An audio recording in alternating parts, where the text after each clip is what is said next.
आप सभी को जो सेकेंड ईयर में आ चुके हैं, कॉस्ट अकाउंटिंग का सिलेबस समझना होगा।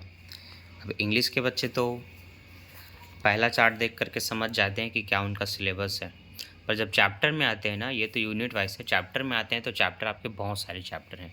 अगर मैं आपको एक झलक दिखाऊं तो लगभग आपके 22 चैप्टर हैं। लेकिन यूनिट किस तरह से डिवाइडेड है, चलिए उसको हम समझते हैं। 1 से 4 तक का जो चैप्टर है वो यूनिट 1 के अंतर्गत आता है ना। फिर आपका पूरा 5 से लेकर के लगभग 9 तक यूनिट 2 में चला जाता है। 10 से 13 तक यूनिट 3 है। लेकिन 14, 15, 16, 17 नहीं है ना, 18, 19 है, यूनिट 4 है। और 17 के बाद फिर यहाँ 20, 21, 22 है, यूनिट 5 है। तो ये जो थोड़ा इधर उधर हो चुका है ना चैप्टर, तो याद रहे उनके साथ है तो ये उनका चैप्टर नहीं है, ये उनके यूनिट में नहीं आता, ये इधर काउंट होते हैं। इस तरह से आपको, अगर आप प्रैक्टिकल की तैयारी करते हैं तो आपको यूनिट 1 का चैप्टर 4 आपको सीखना पड़ेगा, जिसमें आप हीफो फीफो लिफो मेथड सीखते हैं। ठीक है।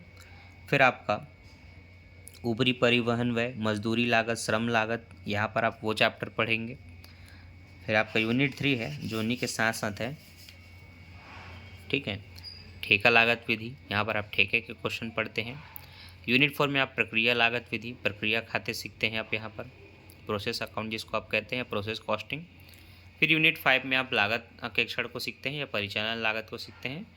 तो ऑपरेटिंग कॉस्टिंग और कॉस्ट ऑडिटिंग, ये सब आपके बेसिक प्रैक्टिकल का चैप्टर हैं जिसके प्रैक्टिकल एग्ज़ाम में आते हैं। ठीक है।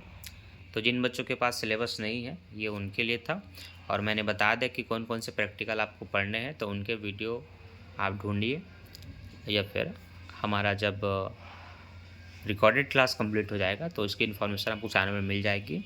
आपको इम्पॉर्टेंट प्रैक्टिकल के सॉल्यूशन मिल जाएंगे। Thanks for watching.